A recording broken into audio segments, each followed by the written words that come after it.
Well, hey folks, it's Ben. I'm here with a pretty cool reel mower that I picked up at auction. It's a Gardena 380, which is, I don't know if they sell them anymore, but they still are on the website.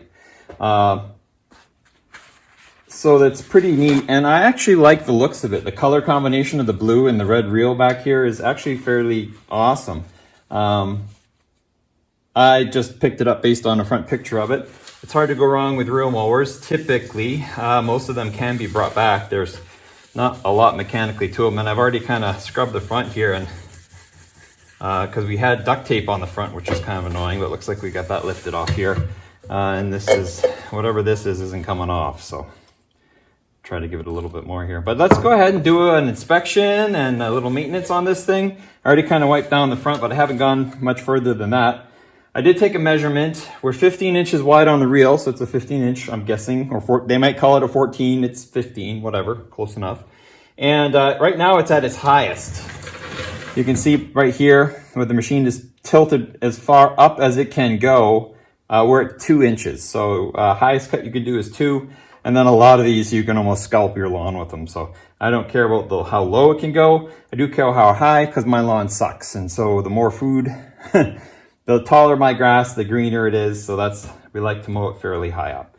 So I think the first thing we're gonna do here, one thing is it won't stand on its own. The handle's too heavy for it. So that's kind of weird. You have to store it with the handle up. But anyway, let's pop the hubcap off and take a look at this wheel assembly. The plastic wheel of itself actually feels kind of cheap, but we'll take it apart and see.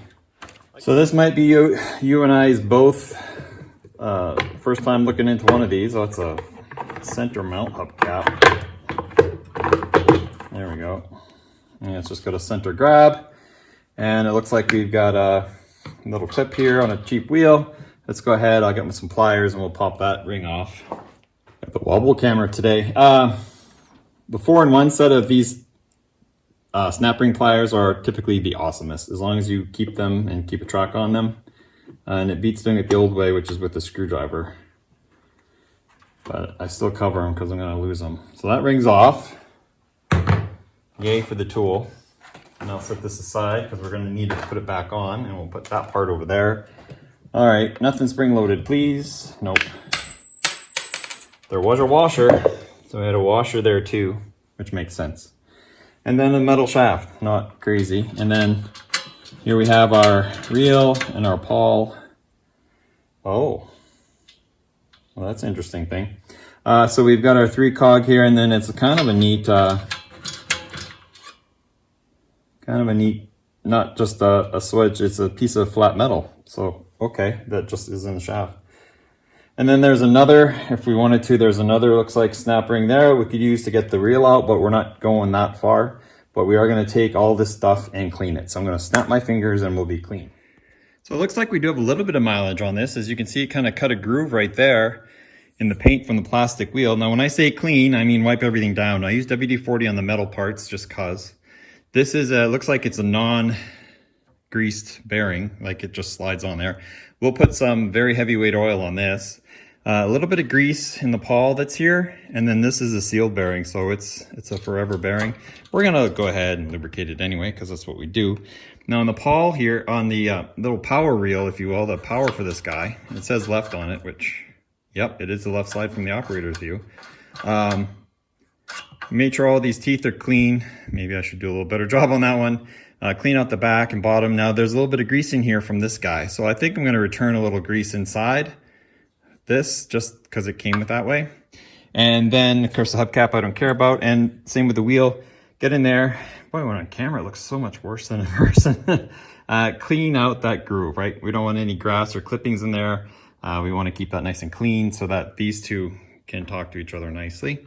So yeah, I'm gonna lightly oil this shaft here, grease this a little bit, and I'm gonna drop some oil on that anyway, just cause, and we'll put everything back together. Ready for assembly. So I'm gonna go ahead and I'm just gonna put a touch of oil around the edge of this so it falls down. That might liquefy the grease a little bit. This is not 3-in-1, by the way. This is about 2/3 10W30 and 1/3 Lucas oil treatment, which is a really thick, sticky stuff. I'm gonna get that wet, and I'm gonna get this wet. There's a problem with lubricating it. That means it's probably gonna start trapping dirt in here. Like notice how clean this is.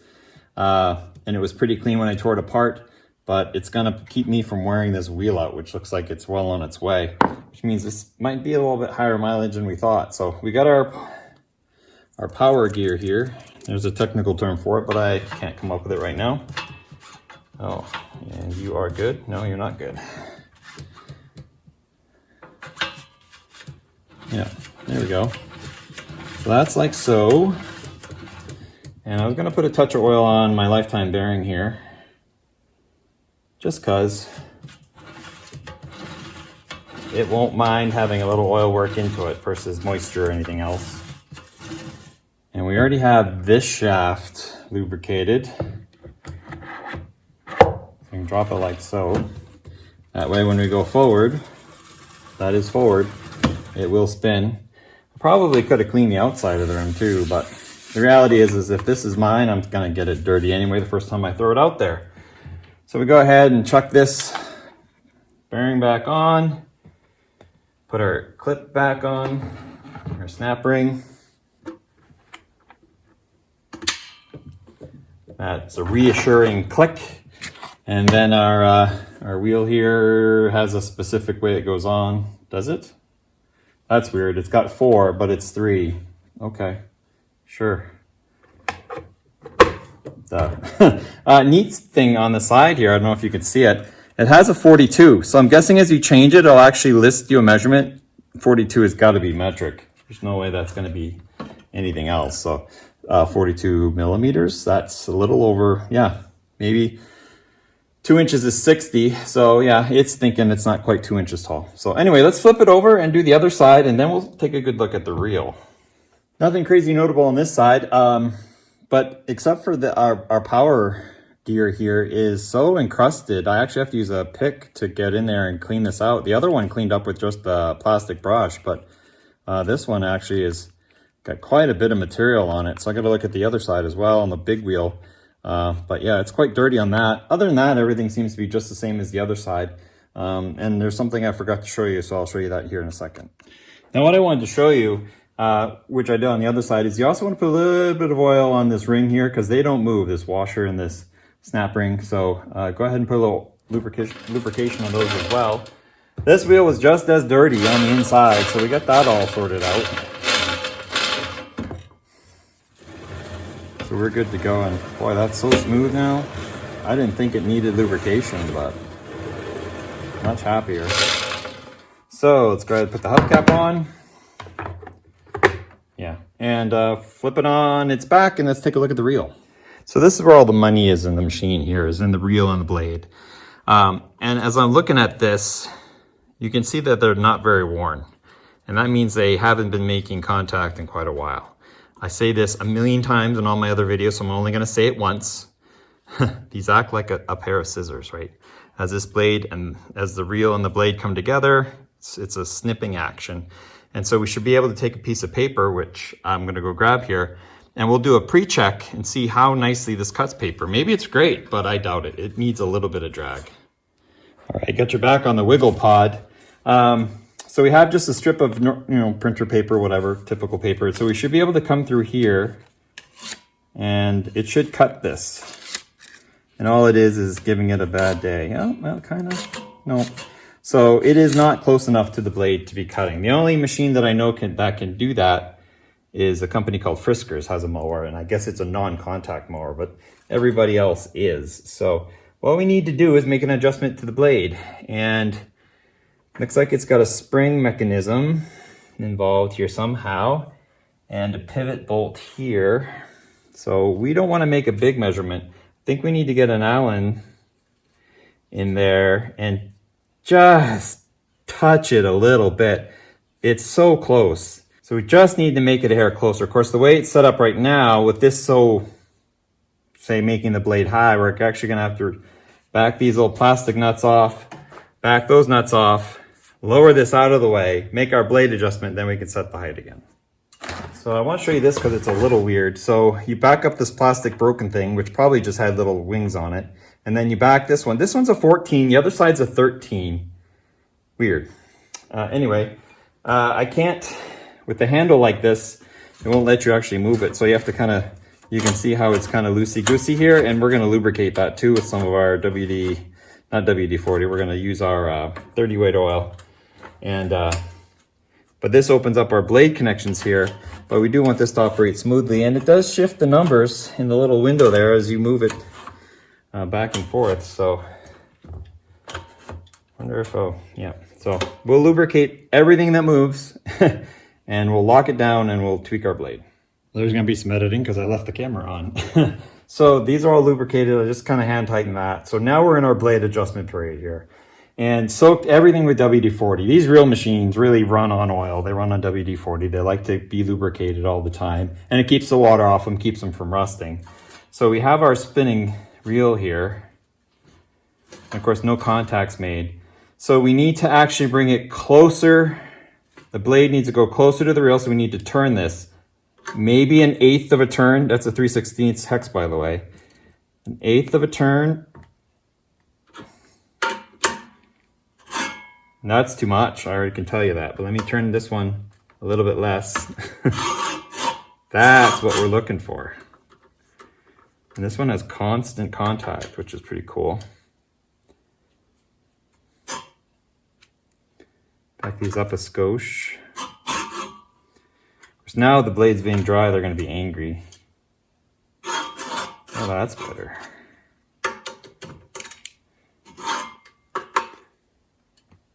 Just a little bit. And now we have the balance of how hard does it push versus how well does it cut, right? So we're going to back this up some more. Ooh, we're really close there. Just a tiny. Ooh. See, it can almost spin on its own. Now, I bet if we did a paper test, it's going to cut all the way. So if we do that and do a cut, yeah, it took a pretty good cut out of that. No cut, no cut, no cut. So that means that this side needs to be a touch tighter, just a touch, until we get that blade to cut over here. It's not there yet.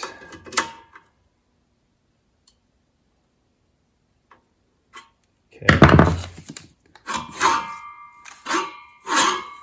Oh, it did on that reel, and it did on that one, and that one, that one.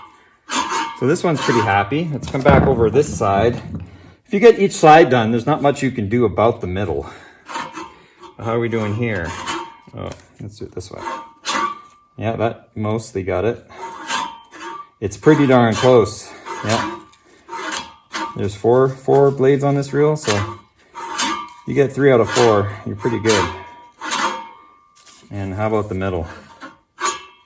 Yep, yep, yep, yep. Nice. Now this thing is gonna be easy to push and loud. That's the adjustment you need to make on reel mowers. You don't actually need to sharpen them. The only time you sharpen them is in the event that they are really worn out and that no matter how much you tweak the ends, there's always something off.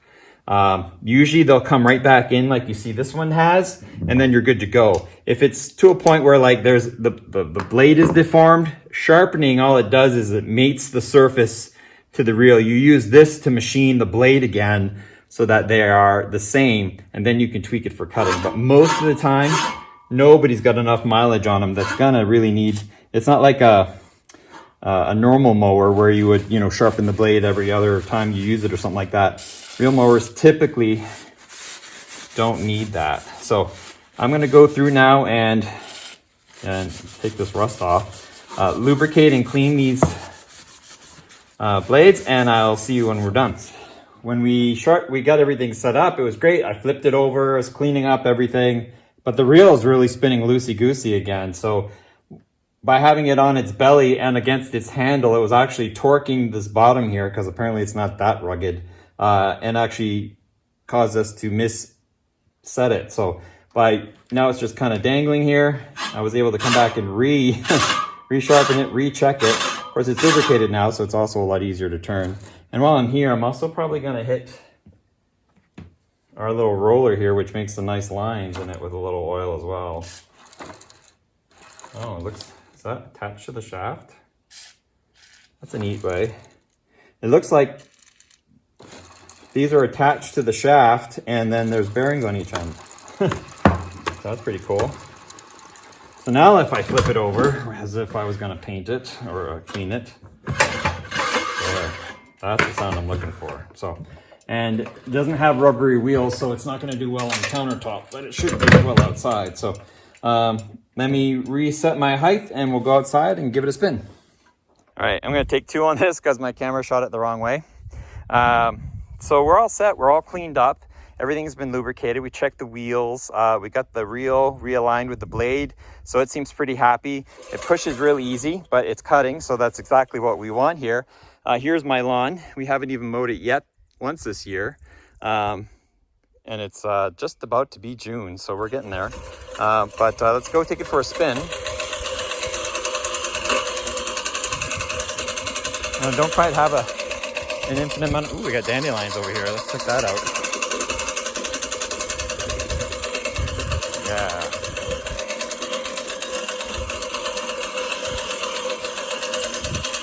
Real mowers and dandelions are never friends, but come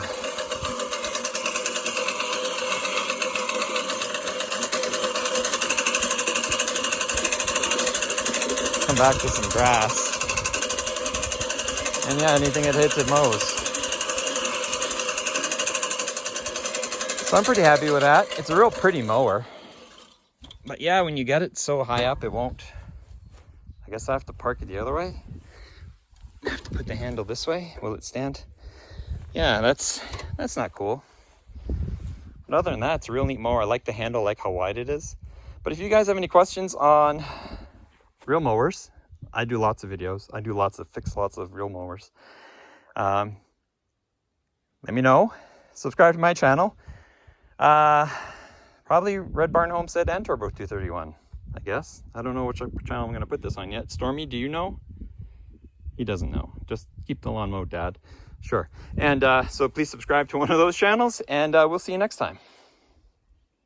We should do some time lapse. That's always fun.